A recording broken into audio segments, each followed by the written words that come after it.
जय श्री सीताराम, जय श्री सीताराम, जय श्री सीताराम। सत्य सनातन धर्म से जुड़े हुए सभी भाई कृपया ध्यान देंगे। कल है 28 सितंबर, दिन शनिवार, आश्विन मास के कृष्ण पक्ष की एकादशी है, जिसे इंदिरा एकादशी भी कहते हैं।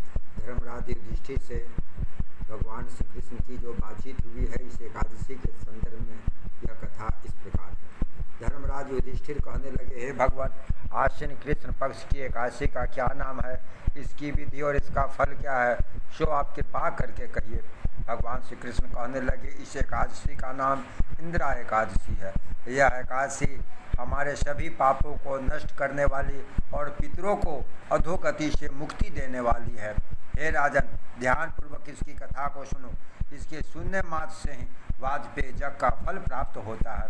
प्राचीन काल में सतयुग के समय महेशमती नाम की एक नगरी में इंद्रसेन नाम का एक राजा बहुत प्रतापी था, जो धर्म पूर्वक अपनी प्रजा का पालन करते हुए शासन करता था। वह राजा पुत्र पौत्र और धन आदि से संपूर्ण और भगवान विष्णु का बहुत बड़ा भक्त था। एक दिन जब राजा सुखपूर्वक अपनी सभा में बैठे थे, तो आकाश मार्ग से महर्षि नारद उतरकर उनकी सभा में आए। राजा उनको देखते ही हाथ जोड़कर खड़ा हो गया और विधि पूर्वक आसन व अर्घ दिया। सुख से बैठकर मुनि ने राजा से पूछा, हे राजन, आपके साथ तो अंग कुशल पूर्वक तो हैं, तुम्हारी बुद्धि धर्म में, तुम्हारा मन भगवान विष्णु की भक्ति में रहता तो है। देवर्षि नारद जी की ऐसी बात सुनकर राजा ने कहा, हे महर्षि, आपकी कृपा से मेरे राज्य में सब कुशल है तथा मेरे यहाँ यज्ञ कर्म आदि सुकृत हो रहे हैं। अब आप कृपा करके अपने आगमन का कारण कहिए। तब ऋषि कहने लगे, हे राजन, आप आश्चर्य देने वाले मेरे वचन को ध्यान से सुनो। मैं एक समय ब्रह्मलोक से यमलोक को गया। वहाँ श्रद्धापूर्वक यमराज से पूजित होकर मैंने धर्मशील और सत्यवान धर्मराज की प्रशंसा की।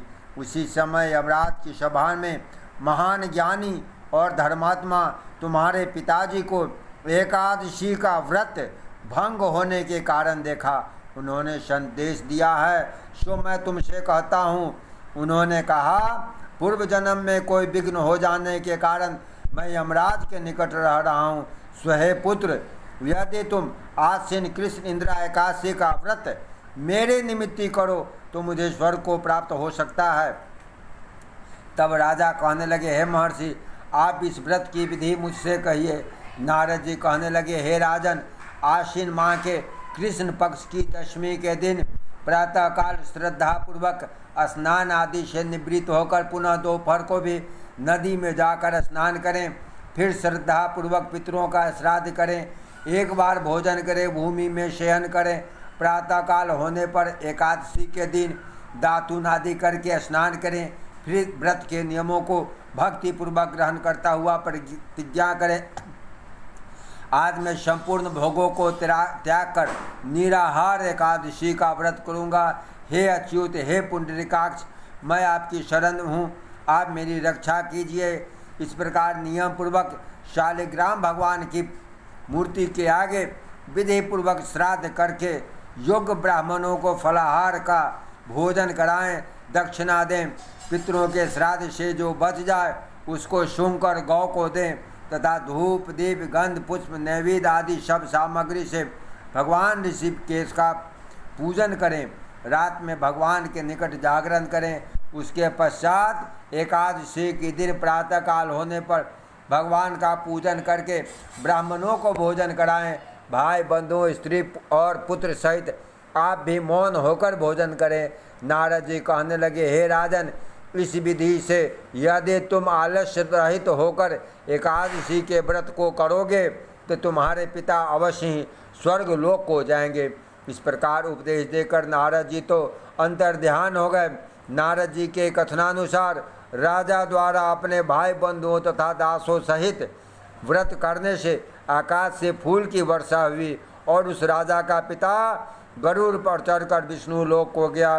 राजा इंद्रसेन भी एकादशी के व्रत के प्रभाव से निष्कंटक राज्य करके अंत समय में अपने पुत्र को सिंहासन पर बैठाकर स्वर्ग लोक को गए।